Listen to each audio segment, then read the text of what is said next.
m'appelle Kelly, j'ai 33 ans, je vis près de Bruxelles en Belgique. Je suis prof de dessin et coach sportif en prison et je suis aussi combattante en MMA.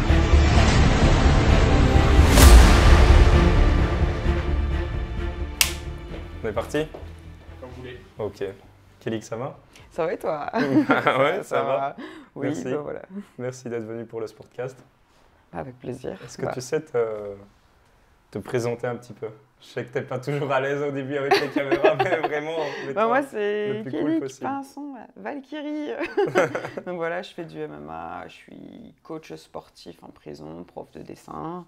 Et je fais à mes heures perdues un peu d'aventure dans la savane. Dans la savane? Dans la savane. On va y revenir. La savane, voilà, ça veut dire ouais, télé-réalité, quoi. Télé-réalité, non, c'est pas télé-réalité, c'était un peu plus documentaire, puisque rien n'était prévu et scénarisé. Donc voilà, c'était. On va y revenir un petit peu. Kelly, est-ce que, bon, c'est pas toujours la meilleure des questions, mais est-ce que tu sais préciser un petit peu l'âge que tu as, l'expérience, comment tu t'es lancé un peu dans le MMA et peut-être même expliquer ce que c'est le MMA? D'accord, donc en fait j'ai 35 ans. J'ai commencé les sports de combat plus ou moins vers 19 ans. J'ai commencé par la boxe anglaise, par un gros coup de cœur en allant dans une salle, quoi. Je tombe amoureuse du sport. Ouais. Puis de fil en aiguille et par rapport à certains aléas des entraînements, je suis partie dans le kickboxing, boxe thaï, full contact, un peu tout ça, puisque j'avais faim de combat et des fois c'est difficile de trouver dans une seule discipline, donc t'enchaînes un peu tout. Et voilà, tu changes de salle parce que t'as d'autres problèmes avec d'autres coachs. Tu changes de salle et là après tu vois la cage et tu commences le MMA parce que voilà, tu te dis bah allez, je vais rentrer dedans, je vais voir ce que ça fait. Une fois que tu es dedans, tu dis bon en fait c'est mieux que le ring. Donc voilà, à 27 ans j'ai commencé le MMA. Et avant le MMA, enfin même pas 27 ans, 28, 29, quelque chose comme ça. Ah ouais. Ah ouais, voilà. donc j'ai mis 10 ans dans les sports pieds-poings. Et ensuite, MMA, j'ai commencé un peu le BJJ par-ci, par-là. Je continuais à boxer en boxe thaï.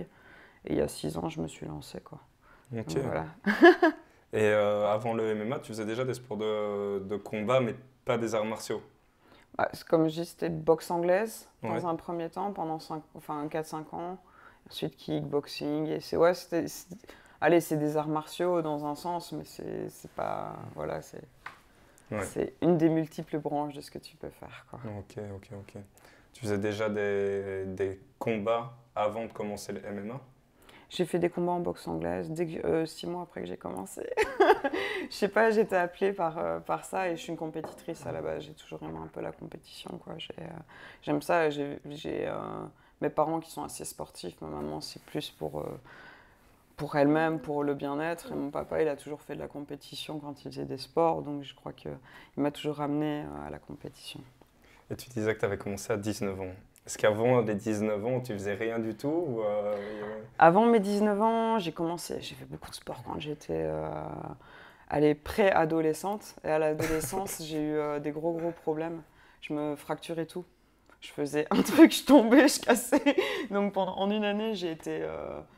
9 mois, j'ai été 17 fois à l'hôpital pour des fractures. Mais j'étais casse-cou, je faisais n'importe quoi, je crois. Tu vois, je ne devais pas être nette dans ma tête. Et à 17 ans, en fait, de mes 12 ans à mes 17 ans, je suis allée du coup à l'internat dans une école d'art, puisque je faisais aussi du dessin à côté. C'est une de mes grandes passions, l'art. Et pendant 5 ans, j'ai un peu arrêté, j'ai mis de côté le sport, puisqu'il fallait, entre guillemets, quand tu te casses les mains toutes les 2 semaines, tu peux pas faire beaucoup de choses, quoi. Ouais, tu peux plus faire de sport, mais tu peux plus faire le reste non plus. En fait, tes deux passions étaient cassées, quoi. Voilà, donc du coup, j'ai fait du dessin pendant 5 ans et après, il y avait une équipe de rugby dans mon école. Et j'ai commencé à faire du rugby dans l'équipe des mecs. C'était pas très glorieux dans le sens où je me suis cassé quand même pas mal de trucs de nouveau, mais je me suis un peu renforcée et c'était... après l'adolescence, donc je pense que mon corps aussi s'est renforcé. J'ai fait beaucoup de cures de magnésium, des trucs pour renforcer un petit peu, quoi. Donc, et je me suis musclée. Je faisais quand même des renforcements parce que quand tu casses, il faut bien remplacer par quelque chose Ouais, d'autre. ouais, non, c'est clair, c'est clair. Mais tu as Et toujours voilà. été dans des sports de contact. Tu parlais de rugby. Bon, je sais que tu as fait aussi un peu au waterpolo, mais ça, c'est beaucoup plus tard. Voilà, ouais, Ouais, c'est. forcément, c'était pendant les off-season ou des choses Ouais, comme c'est ça. quand, pour m'amuser, je fais du water polo avec Et tu t'es souvent retrouvé en fait entouré de mecs. Est-ce que tu as subi un petit peu cette image de garçon manqué ou que c'était très sympa, que tu t'es senti direct accueilli Quand je faisais du rugby, je me suis sentie direct accueillie. Bon, Mhm. après, il y a toujours des remarques un peu macho, mais j'ai été élevée par un marin. Ma maman était beaucoup plus délicate, mais elle avait toujours un bon franc-parler, et elle se laissait jamais faire. Mais voilà, j'ai toujours vécu dans un milieu un peu. Ouais, Ouais, donc ouais, j'ai toujours su te défendre me quoi. défendre ou quoi. Ça a été très bon enfant en rugby, mais on avait 16, 17 ans, donc voilà. Mais après, ça a été boxe, un peu plus compliqué dans un sens où tu as Ouais. des gens qui passent les limites. Et donc voilà, c'est pour ça que j'ai été amenée souvent à changer de club, c'est les gens qui passent les limites. Mais après, malgré tout, j'ai toujours su me défendre et bah, maintenant je suis là, quoi. Donc j'ai une bonne équipe, ils savent respecter ça. Donc maintenant ça va, j'ai trouvé le confort, mais le sport, là, Parfait. les hommes, Les hommes, ça c'est toujours un éternel débat. clair. Mais ouais, tu as parlé du MMA, tu as parlé un petit peu de ta passion. Concernant ta passion, en fait, qu'est-ce que tu fais sur le côté en tant que profession? Est-ce que Ah, tu vis de cette passion-là ou est-ce que tu essaies d'avoir un complément avec cette passion-là c'est en fait, j'ai la possibilité de pouvoir travailler sans devoir. En fait, je travaille parce que j'ai envie de travailler. Ok. Je pourrais me permettre, dans ma situation, de ne pas travailler, mais je ne le ferai pas. Parce que j'ai envie d'indépendance quand même, quoi. Donc, je fais un mi-temps, et à côté de ça, je fais mon sport. Donc, je m'entraîne le plus que je peux. Ok. Et dans ce mi-temps, bah, ce que je fais, c'est je travaille en prison, je donne des cours de sport et des cours de dessin. Donc, j'ai passé des petites formations, hein, rien beaucoup à ton niveau par exemple, quoi. Mais j'ai passé mon truc ADEPS, fitness, et, deux, trois petits diplômes pour pouvoir donner cours de sport pour le fitness et avoir une structure. Mhm. Et à côté de ça, ça fait 17-18 ans que je suis dans le milieu du sport, donc je pense avoir un minimum de connaissances et de vision, parce que j'ai toujours eu des coachs qui m'ont renseigné, et j'en ai eu beaucoup qui ont fait des erreurs. Et en fait, de toutes ces erreurs que j'ai pu subir, ça m'a permis de pouvoir les éviter pour les autres. Bien sûr, Donc ça quand permet je d'avancer. donne Ouais. cours en prison, ça me permet justement d'essayer de donner une approche beaucoup plus facile parce que j'ai un langage qui est peut-être moins technique que d'autres, mais une bonne vision, donc je le fais avec eux, je leur montre et tout. Donc voilà. Et je donne cours de dessin, parce que voilà, j'ai quand même des diplômes là-dedans, et j'ai fait de l'art, et jusqu'à mes 24, 25 ans, j'étais dans des écoles d'art, des trucs. Je Donc, pense pas que tu m'aies déjà montré un ou deux de tes dessins ainsi. Ou alors tu m'avais peut-être envoyé une ou deux photos, mais ça serait peut-être sympa de retrouver ça un petit peu c'est pour possible voir. que je les ai pas montrés, Ça serait parce que... sympa de voir un petit peu ça, sauf si évidemment ça te gêne. Mais Non, je pourrais faire ça, mais c'est vrai qu'en fait, après l'école, j'ai été un peu cassée, et j'ai jamais montré vraiment mes ça, tu m'en dessins. avais parlé, ouais, je pense. Hein. Voilà, ouais, mais ça, il faut que je prenne confiance parce que maintenant, bah, je vends quelques illustrations. Donc c'est encore un autre style. Donc je fais des illustrations pour pour des magazines de sciences. Donc faire des petites BD avec des datas. C'est assez Et voilà. original, quoi, mais t'es fier de ce que tu fais. Ah, totalement. Mais je suis gênée dans un autre sens, puisque allez, que ce soit les informaticiens qui soient vendus pour ça, les montrer, mais à mes amis, à mes potes, à mes proches, j'ai toujours peur du jugement, quoi. Ouais, mais peur Des du jugement. inconnus, c'est pas grave, mais les potes, c'est dur. Tu vois, Bah, je pense que les potes, ils te soutiennent, non? Ils me soutiennent, mais ouais, Mais t'as toujours une petite crainte quelque part, tu sais pas trop, ouais, quoi. déjà, je suis sévère envers moi-même. Mhm. Ouais, je pense Voilà, que c'est ça. n'importe quelle personne qui a envie de progresser à chaque fois, c'est vers Mm. envers soi-même. Mais après, je suis contente quand je dessine avec les détenus, quand je leur montre les techniques et tout. Je pense que j'ai une bonne pédagogie, donc ça se passe bien. En fait, voilà, c'est ça, tu travailles en prison. Mhm. Et concernant les détenus, en fait, parce que tu fais plusieurs choses, tu fais pas que le dessin. Je donne cours de fitness, crossfit un peu aussi. Je les encadre quand ils font du ping-pong, mais je suis nulle. Donc je me fais démonter à chaque fois qu'ils veulent jouer avec Et moi. ils réagissent comment? Ils sont bons enfants ou ils t'allument un petit peu? Oh, pas du tout, ils m'allument pas du tout. Justement, ils sont bons enfants. Mais comme généralement, je fais tout avec eux. Donc quand je fais le programme, je vais le faire avec eux, quoi. Donc on se met, on a les tapis et tout, puisqu'on a du matériel dans une des prisons. Je sais le faire, donc ils ont plus du respect, je pense. Et jusque-là, j'ai toujours été hyper respectée. Je suis arrivée là-bas, ils m'ont toujours accueilli super à bras ouverts et super content d'avoir quelqu'un qui les aide à faire du sport. Et en plus, sans qu'ils aient à faire tout pour me titiller, pour prouver quelque chose, j'ai pas eu à me prouver. Ils ont vu que j'étais capable. Donc c'est con, mais même si je fais, allez, pour certains, 30 kilos de moins qu'eux et que j'ai revécu de toute gentille à côté d'eux, tu vois, ils ont ce respect pour moi. Parce que je vais en prison les aider, je fais des combats, je donne cours de dessin, et j'arrive toujours avec des tenues loufoques, avec des messages. Donc ils se disent, cette fille-là, elle est barrée, et ils me respectent. Mais ça, franchement, c'est top. Et est-ce que tu as une anecdote particulière? Parce que est-ce que tu t'occupes vraiment? Je sais qu'en prison, il y a certaines cellules, c'est que pour certains cas spécifiques, c'est en fonction du niveau de danger de la personne, à moins que ça soit faux, hein. Tu me corriges si je me trompe. Est-ce que tu t'es déjà retrouvé dans des situations où c'était quand même, tu t'es quand même dit, ouais, se retrouver avec telle ou telle personne, celle-là c'est tendu si je suis seul, ou une anecdote à raconter? En fait, là-dessus, je vous raconte pas. Allez, j'ai eu des trucs, des petits mots avec certains, mais je sais pas ce qu'ils ont fait, je veux pas savoir. Ouais. Donc là-dessus, j'ai une approche avec eux qui est totalement comme discute comme toi et moi maintenant. Donc jusque-là, j'ai jamais eu de mauvaises situations, j'ai jamais eu ça. Et les fois où j'ai eu un petit mot avec quelqu'un ou quelque chose comme ça s'est vite terminé, quoi. Voilà, comme je reste respectueuse et que je conçois qu'il y a des moments où ça peut être encore plus difficile pour eux que pour nous quand on est enfermé, quoi. Ouais, Je crois qu'on a je bien comprends. compris ce que c'était, quoi. Et bah, eux, ils sont dans une cellule de 9 mètres sur 9 mètres. Enfin, de 9 mètres sur 9 mètres. De 9 mètres carrés, quoi. Donc, voilà. Donc, là-dessus, non, j'ai pas... J'ai un gars qui m'a dit, une fois, quand on est avec vous pendant 1 heure pour dessiner, on est 1 heure en liberté. Donc, voilà, moi, c'est mon goal, c'est qu'ils aient 1 heure où ils pensent pas.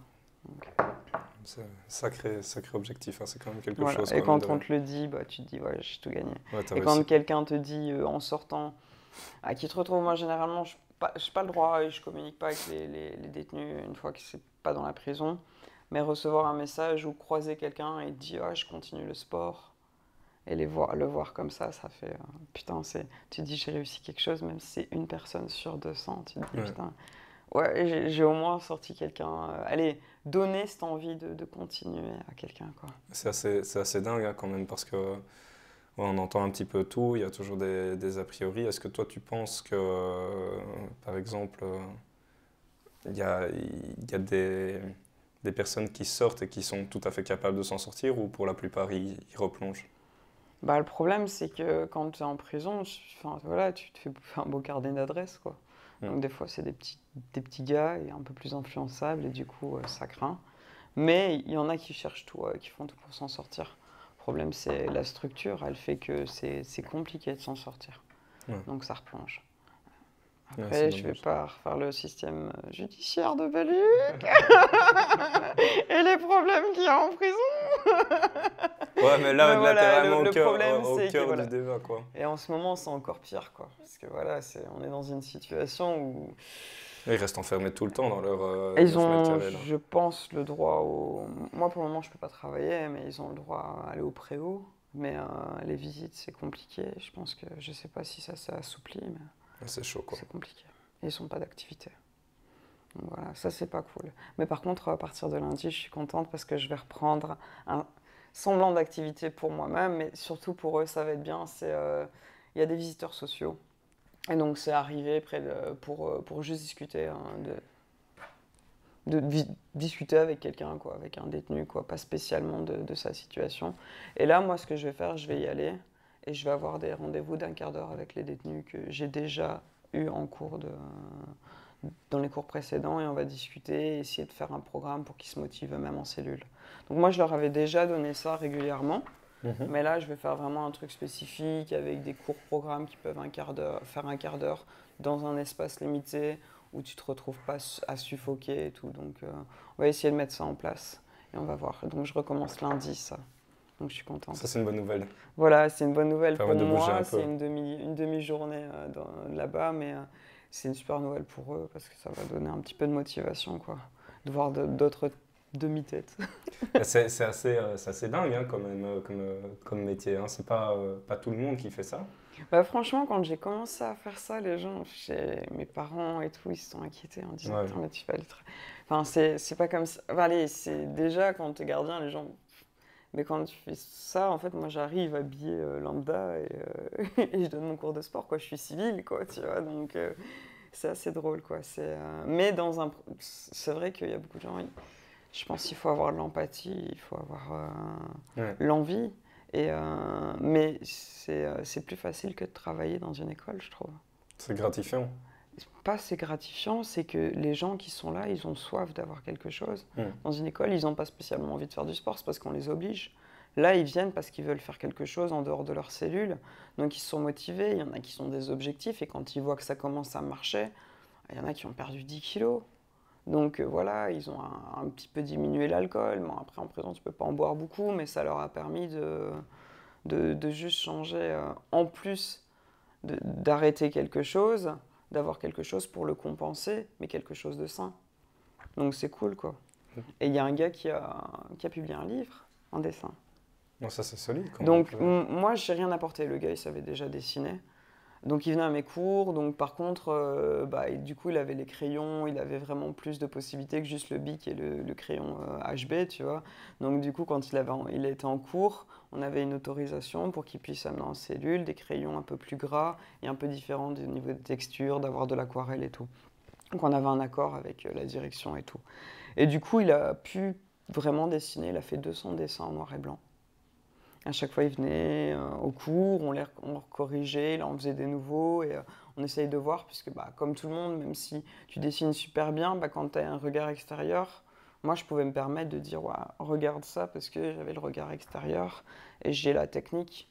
Donc ça a aidé beaucoup, quoi. Et il a publié un livre, quoi, avec 200 dessins en noir et blanc. Et normalement, il voudrait republier un livre avec 200 dessins en couleur. Ah, c'est une super nouvelle, ça. Donc tu te dis, même si moi je lui ai juste montré 2-3 trucs, j'ai réussi à faire contacter quelqu'un pour qu'on puisse qu'il puisse avoir un contact à l'extérieur et aller au bout de son projet. Donc c'est des petits trucs comme ça qui font que tu te dis, je fais un boulot, mais elle est super, quoi. C'est des gens motivés et qui aiment ce qu'ils font. Ils sont pas juste là parce qu'on les a forcés à être là, quoi. Enfin, si, à la base, mais dans ma classe. Ils ne sont pas forcés d'être dans ma classe. Ils sont forcés d'être en prison. Parce qu'ils peuvent choisir de venir à ton cours. Il n'y a aucune obligation. Il n'y a aucune obligation. Il y a un autre truc sur lequel j'aimerais rebondir, c'est que tu disais qu'ils n'ont pas droit à de l'alcool, en tout cas pas beaucoup.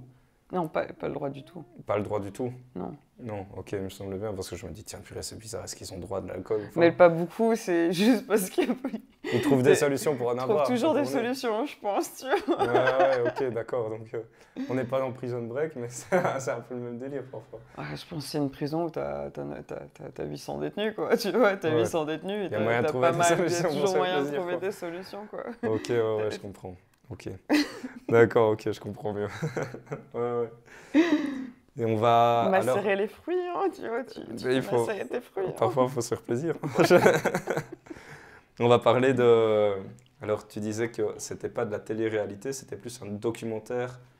En fait, c'est quand le contrat que j'ai signé et ce que j'ai fait, c'est un documentaire. Donc, il m'amène là-bas. Il n'y a pas de scénario. On va peut-être juste remettre en place le truc. Mettre les au milieu du village. Tu as fait de la télé. Ouais. Tu as fait une émission qu'on peut encore retrouver là maintenant sur Internet. Dailymotion, elle repasse en plus comme elle a été faite l'année dernière. Ouais. Elle est souvent rediffusée sur la télé. Et cette émission, c'est quoi et en quoi ça consiste? Alors, c'est Retour à l'instinct primaire. Ouais. Donc, moi, je connaissais pas du tout. Donc, Ok. j'avais déjà entendu parler de Naked and Afraid, la version américaine et tout, mais C'était en c'est vraiment... 2018, hein, ça. Hein. C'est... Non, Parce qu'on était 2019, je l'ai fait l'année dernière. C'était l'année dernière, 2019. Je l'ai On fait, je était suis encore partie dans en avril. l'autre salle et on s'entraînait encore à Voilà. ce moment-là. Ouais, ouais. Je suis partie en avril 2019, donc il y a 1 an et demi. Ouais, c'est ça. Purée, ça date de... T'as l'impression que c'était il y a tellement longtemps, et en fait, il n'y a pas si longtemps que ça. Et donc, cette émission, comment ça s'est passé? Donc en fait, comment ça s'est passé? Il y a des gens qui m'ont contacté et qui m'ont proposé, est-ce que tu veux, bonjour, je fais machin, retour à l'instinct primaire. Est-ce que ça te dirait de voir si le casting pour pouvoir partir 18 jours, ouais non c'était 20, je sais plus, 18 jours dans la nature, 21 jours dans la nature à poil et avec une autre personne et voir si tu sais survivre. Je fais, ok, on me lance au défi. Chou, est-ce que je peux partir toute nue avec un gars que je connais pas? Mon homme, il fait, tu fais ce que tu veux. Je fais, bon, bah, ok, bah, pourquoi pas. J'ai regardé un peu ce que c'était les émissions et j'ai envoyé ma candidature finalement. Enfin, elle m'avait pris ma candidature puisqu'elle m'a proposé. Et en fait, j'ai passé les tests physiques, psychologiques et je suis partie et je me suis retrouvée en Afrique du Sud. Le jour où j'ai pris l'avion, j'ai su où j'étais. Donc voilà, enfin, j'ai su où j'allais. Ok, mais avant ça, t'avais aucune idée. Avant ça, il m'avait dit que j'allais partir en Afrique subsaharienne et que donc j'aurais le climat savane, quoi. Mais la savane, quand on regarde, en fait, quand on fait des recherches, parce que moi je connais rien en survie, hein, mais rien, hein, j'étais à la base, c'était ouais, je suis dans ma salle de sport pieds nus, je fais du sport et on ski. Non, là, c'est vas-y, pars toute nue dans la jungle. Ouais, parce qu'il y avait il y avait quand même une certaine préparation, mine de rien. Mais ouais, en On t'a fait, ils pris un m'ont peu, dit. on t'a pris un peu apparemment pour une folle au début, c'est ce que tu me disais quand tu venais faire les coachings, Ouais. que tu venais bah, justement chez moi, et puis à un moment, t'as débarqué, t'étais à pieds nus, quoi. Ouais. T'étais à pieds nus, t'avais marché dans le métro à pieds nus, t'étais venu en métro à pieds nus, etc., etc. Est-ce que tu sais, est-ce que tu sais expliquer pourquoi? Est-ce que tu t'es préparé mentalement? Pourquoi est-ce que tu as fait ça? Pourquoi tu as testé ces expériences-là avant de partir? En fait, quand ils m'ont dit que je partais, donc 1 mois et demi avant, j'ai su que je partais en Afrique subsaharienne, j'ai su que je partais au truc.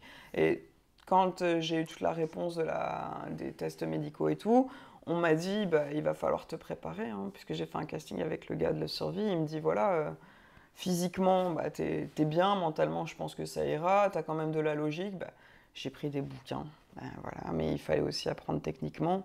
Donc j'arrivais des fois dans un endroit et je commençais à essayer de faire du feu, parce que moi je sais pas faire du feu. Et je marchais à pieds nus partout, donc j'ai combattu le 2 février et je suis partie en avril. Mais du 2 février à avril, j'ai pris 10 kilos. J'ai marché pieds nus tous les jours, partout, sauf quand j'arrivais au boulot, j'enfilais mes chaussures. Ouais, parce que forcément, Voilà, tu peux ouais, pas. parce que pour question d'hygiène et tout. Ouais, logique, ouais. Et par contre, partout, j'étais pieds nus. Parce que on va marcher pieds nus pendant quoi? C'est 21 jours, il faut réhabituer. 21 jours, il faut habituer le pied. Bon, là, il y avait les épines, c'est autre chose. Mais il faut habituer le pied, la marche pieds nus. Et enfin voilà, par contre, comme il faisait super froid, je pouvais pas me mettre à poil, quoi. Tu vois, je vais pas commencer à m'entraîner à me mettre à poil dans Bruxelles, quoi. Ouais, ça aurait été vite fait que moi aussi, j'aurais été à Berkendal, quoi. Ouais, c'est tendu quand même, hein, purée. Ou d'un centre psychologique en face, tu vois, il y a une folle qui se balade à poil à Bruxelles. Mais c'était génial, quoi. Mais du coup, j'ai fait plein de tests comme ça, j'ai pris du poids parce que je venais de faire un combat, donc j'étais très sèche, donc j'ai pris 10 kilos ça te permettait justement d'avoir de la réserve et d'avoir ouais. un peu plus chaud la nuit. Parce que tout ce qui est savane et Afrique subsaharienne, généralement, il fait 40 degrés la journée, mais il fait 14 degrés la nuit. Donc du coup, tu te dis, je vais prendre du gras et je vais avoir des réserves, parce que j'ai quand même perdu 11 kilos sur place, quoi. Donc j'ai bien fait de le faire. Je serais arrivé à 50 kilos, 55 kilos, je serais reparti. Et... Ouais. Tu vois, donc... c'est quelque chose. Et est-ce que tu as eu peur au début du regard des gens quand tu as commencé juste avant de partir, de te préparer, en te mettant à pieds nus dans les rues de Bruxelles est-ce que les gens te regardaient, te jugeaient Les gens me regardaient bizarrement, on m'a posé des questions, pourquoi je faisais ça. Il y a des gens qui m'ont dit « Ah mais c'est génial de marcher pieds nus, c'est super bon ». Alors il y a de tout genre de personnes, mais T'as pas eu des gens qui te dénigraient? Non, j'ai jamais eu de remarques. Par contre, quand je rentrais dans des supermarchés ou des trucs pour l'alimentaire, je remettais toujours des chaussures. Mhm. Ce qui me semblait logique. J'avais toujours une paire de chaussures dans mon sac. Ou des tongs, hein, comme ça. Ouais. Mais quand j'allais faire du sport, je nettoyais mes pieds avant d'arriver sur le tatami ou quoi. C'est comme quand tu as des chaussures, tu les mets pas. Mais dans la rue, j'ai jamais eu de réflexion. Les gens me regardaient un peu comme si j'étais loufoque. Mais je crois que j'ai tellement eu l'habitude qu'on me regarde toujours comme si j'étais une loufoque. Je m'habille un peu. Donc, quand j'avais 8 ans, je mettais une chaussure noire, une chaussure rouge. Donc, du coup, les gens ils m'ont toujours regardé genre, ah, elle vient d'où celle-là, tu vois. Donc, c'est pas le truc qui m'a dérangé, quoi. Et je pense que les gens, quand tu assumes quelque chose, ils te. Voilà. Si je marchais la tête baissée et que j'avais les pieds sales, puisque je les nettoyais quand même régulièrement. Tu t'es promené dans la savane pendant 21 jours avec un inconnu. Dans ton couple, il n'y a pas eu de souci. Ton homme était tout à fait partant pour ce genre d'expérience. Vous communiquez beaucoup là-dessus. Mon homme, il avait, enfin, je lui ai proposé, il n'y a pas de quoi être jaloux, donc en général, j'ai toujours. Enfin voilà, c'est. Il l'a plutôt bien pris, quoi. Et directement, il m'a dit ok, pas de problème, quoi. Enfin, en fait, c'était tellement. Enfin, il n'y a pas de quoi être jaloux. Il n'est pas jaloux. Il était même plus anxieux, il avait plus peur pour toi que... Il a eu super peur pour moi parce que déjà, il avait très très peu de nouvelles. Il avait un texto par semaine pour dire que j'allais bien. C'est tout. Non, que j'étais encore dans l'émission. Enfin, voilà, il disait même pas si j'avais abandonné ou quoi.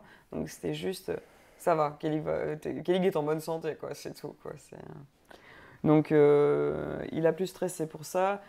Et voilà, psychologiquement. Mais Louis a eu des tests psychologiques et je pense qu'ils font quand même attention avec qui ils te mettent. Ouais, t'as un talkie-walkie quoi qu'il arrive et tout, mais je crois qu'ils se sont dit ils avaient plus peur pour Louis que pour moi, quoi. S'il essaye de faire quoi que ce soit, il était dans la merde. Et je l'aurais lancé au yen. Parce que c'est quand même une expérience de fou, hein, quelque part. Hein. C'est se dire... Qu'est-ce qui s'est passé? Est-ce que tu t'es retrouvé en hypothermie? Est-ce que tu t'es retrouvé face à des animaux où tu as fait un flip? Est-ce qu'il y a déjà eu des soucis dans cette émission où à un moment tu t'es dit j'arrête? Est-ce qu'il y a eu des étapes psychologiques dans lesquelles tu t'es pas senti bien? Jamais j'ai pensé j'arrête. Putain, de A à Z, jamais ça m'a même traversé l'idée d'abandonner. Déjà parce que mon homme il m'a dit que j'étais pas capable d'aller jusqu'au bout. Donc déjà, rien que parce qu'il avait dit ça, il m'a chauffé là. Je vais pas aller jusqu'au bout. Mais franchement, dans ma tête, je me suis dit que je n'allais pas tenir 3 jours. Hein. Mais il m'a dit ça. J'ai fait, ah ouais, tu vas voir. Donc jamais ça m'a effleuré l'esprit de partir. Par contre, ouais, t'as des flips, quoi. La première nuit, tu dors déjà, t'as pas réussi à faire le feu parce qu'il a plu toute la journée de la veille. Et d'un coup, tu dis les seules 10 minutes où tu t'assoupis parce que t'as froid et tout, donc tu finis par, tu sais, la fatigue, et tu fermes les yeux, tu pars. Et là, d'un coup, t'entends rugir un lion qui doit être à 20 mètres de toi, quoi. Et tu te réveilles, t'as le binôme qui se lève, tous les deux, schlac, assis. Tu prends ta petite caméra parce que moi je trouve ça toujours drôle de filmer les moments où tu flippes ou que tu as un truc qui va pas, quoi, tu vois. Donc voilà, je m'étais entraînée à filmer les bons moments. Et là, en fait, on a commencé à rire parce qu'on s'est dit, de toute façon, ça sert à rien de flipper. On est là, ça va arriver toutes les nuits, on est à l'abri, on avait fait un abri assez... on avait mis 3 mètres d'acacia autour. Il n'était pas encore optimal notre abri, mais au moins les fauves ne pouvaient pas rentrer là-dedans. Ils pouvaient rôder autour de nous, évidemment, mais ils ne pouvaient pas rentrer. Et il y a quand même des rangers qui sont peut-être à, je sais pas, dans un camp à 500 mètres. On ne les voit pas, on ne sait pas, mais ils ont peut-être mis des micros dans les trucs, on se rassurait comme on peut. Et en fait, on s'est dit, oh, c'est un buffle, tu vois. On faisait des blagues, on chantait, on rigolait, on leur disait qu'ils faisaient beaucoup de bruit. Et voilà, on a essayé de prendre les choses à la rigolade. C'est sûr de se rassurer. C'est parce que tu flippes, quoi. Ouais. Les hyènes qui commencent à gratter la nuit ton abri. Et le matin, tu vois des trucs comme ça au sol, parce que voilà, qui sont même pas à 3 mètres de ton abri, tu fais.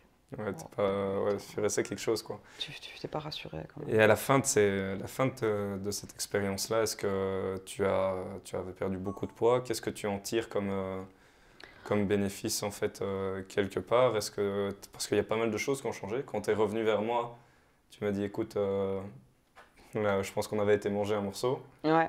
Et il y avait des choses qui avaient changé. Il y avait des choses qui avaient changé. En fait, on a été amené pour se nourrir à manger une tortue, 2 tortues. On a mangé plusieurs tortues et c'est l'un de mes animaux préférés. Donc ça a été un peu psychologiquement compliqué là-dessus. Mais il faut manger pour survivre. Et comme il n'était pas question que j'abandonne ou que j'arrête pour raison de parce que tu fais un malaise et que tu te dénutris trop, j'ai mangé de la tortue quoi. Enfin, à un moment donné, t'as fait le choix de faire ça. On va pas dire que c'était pas le choix parce que j'aurais pu abandonner et aller à l'hôtel manger un steak quoi. Bah non, j'ai fait le choix de le faire. Donc je l'ai pas tué moi-même la tortue, c'est Louis qui l'a fait parce qu'il a une approche et une mentalité qui est différente et que je pense que c'est pas. Il le fait avec respect.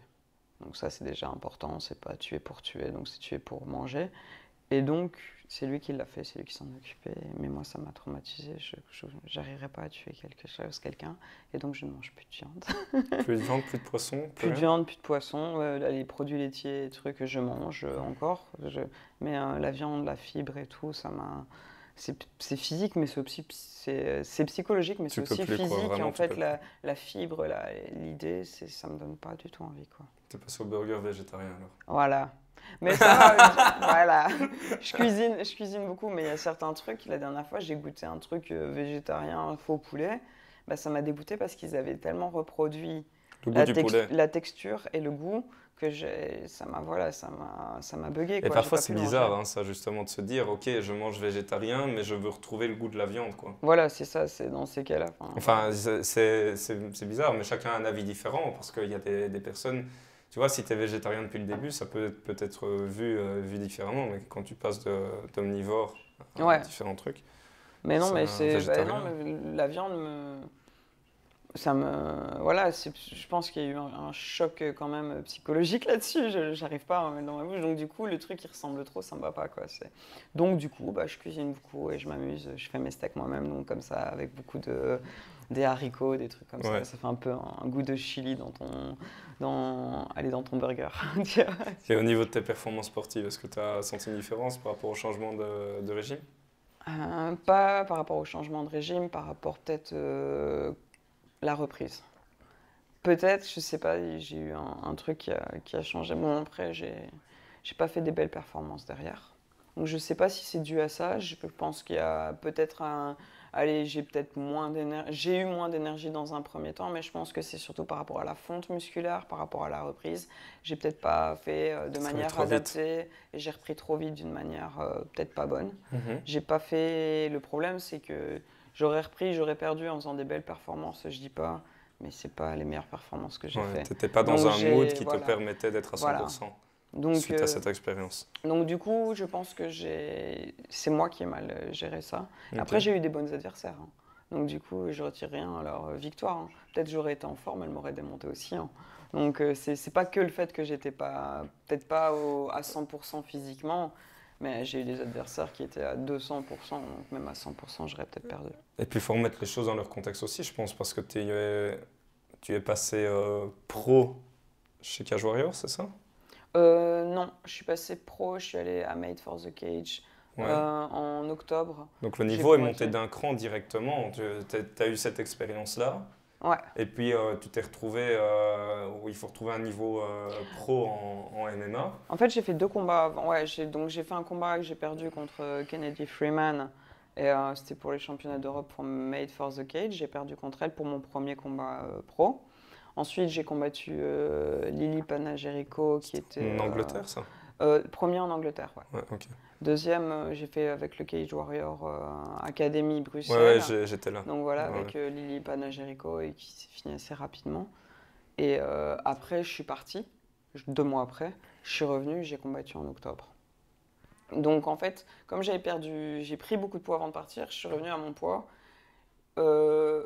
On m'avait conseillé de prendre un peu de temps avant de reprendre l'entraînement. Le lundi, je suis rentré le dimanche d'Afrique du Sud. Le lundi, j'étais à l'entraînement. J'ai fait 4-5 jours en Afrique du Sud. Ils ont fait une surveillance médicale derrière pour voir si tout allait bien, pour reprendre une nutrition correcte sans être malade. Donc dans un premier temps, des liquides, des trucs et tout, parce que tu n'as pas mangé pendant 21 jours. Donc tu ne peux pas manger n'importe comment. Et donc, du coup, j'ai repris l'entraînement 3 jours après. Ok. Donc, du coup, je pense que j'ai brûlé des étapes. Bah, le problème, c'est que j'ai fait comme Icar, quoi. Vas-y, tombe dans la flotte. Ben, on va rebondir de toute façon sur ce sujet-là.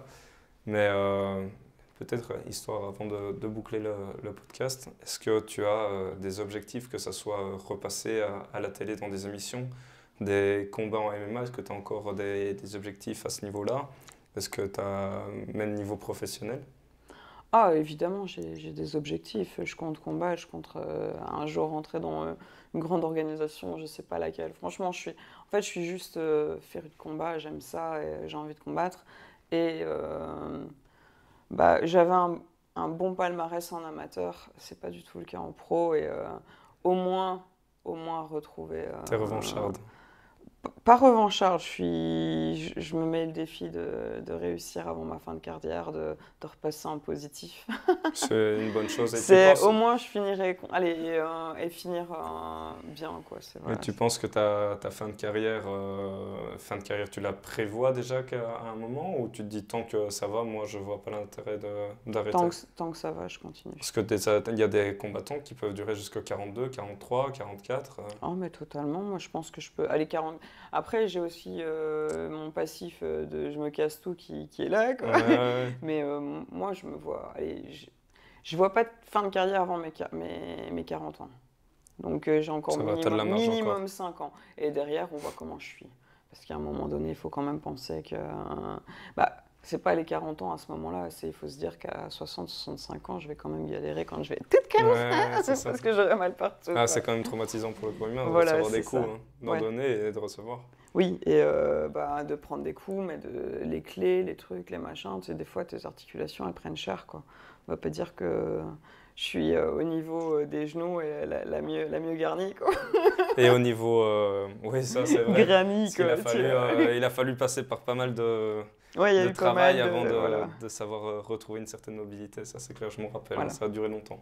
Très Ouais, longtemps ouais. même. Plusieurs 1 mois. an Mais et bon, demi maintenant, pour, ça va. voilà, et après 4 ans d'opération, donc... Ouais. Et au niveau de la télé? Au niveau de la télé, bah... Honnêtement, si ça se refait, là, le retour à l'instinct primaire, je repars direct. Même en plus gros, en plus machin. Je dis oui direct. J'ai tellement adoré, j'ai tellement passé une bonne aventure. J'ai vu des trucs de dingue. Donc j'aimerais bien refaire ça un jour, quoi. Si ça se fait pas, bah tant pis, voilà. Et sinon, bah demain, je vais un peu changer d'allure, hein, on verra. Mais ça, Ça aussi, c'est à la télé? ça, c'est aussi à la télé, mais On ça, peut pas dire encore. je peux pas en parler, On mais peut pas encore en parler. il se passe quelque chose. De toute façon, ce podcast, il sortira pas aujourd'hui, il sortira dans quelques semaines. Donc, à mon avis, on te verra à ce moment-là et peut-être qu'au montage. Je sais même pas quand ça va sortir, mais en tout cas, demain on va tourner une émission. Mais toi, tu sauras à l'avance. Bah mais oui. je vais pas le dire sur le podcast. C'est encore mieux Ça comme marche. ça. Suivez l'émission d'Incroyable Transformation. Non, je rigole. Incroyable Transformation. Tu as eu plusieurs demandes en fait entre-temps, après ton émission sur Retour à l'instinct primaire. Est-ce que tu as eu d'autres demandes de télé? Non, Non? non, pas du tout. Pourtant, tu es passé dans quelques magazines ou des choses comme ça, non? Ouais, ils se sont foutus de nous. Je suis passée sur le truc de Yann Barthès, là. Ouais, je vois. Qu'est-ce que j'ai rigolé, quoi. C'était de bonne guerre, mais comment ils m'ont démonté. Mais ça va, Tu m'as montré, ils tu ont vois. démonté plus Louis, donc j'étais contente. Ouais, ça va, ouais, mais c'est bon Mais enfant, quoi. non, de toute façon, il faut savoir rire de soi-même, hein, sinon je serais pas partie à poil dans la savane et j'aurais pas gardé le sourire de pratiquement de A jusqu'à AD et ensuite... Barthès, c'est le petit journal, un truc comme ça, non? Ouais, c'est ça, je crois. Ouais, c'était Ouais. ça. Ouais. Franchement, putain. La quotidienne. Ouais, c'est ça. La quotidienne, ouais. Putain, qu'est-ce que j'ai On ri. mettra un extrait. Qu'est-ce que j'ai ri, quoi. Ouais, pas la première partie, pas comment ils m'introduisent, hein, parce que là, Ouais, c'est c'était pas un cool. peu trash quand même. Hein, Et voilà. mais bon, ça roule quoi. Et voilà. ok, ben écoute, je pense qu'on a parlé un petit peu de tout. Ouais. Sur les réseaux sociaux, on peut te retrouver sous quel nom?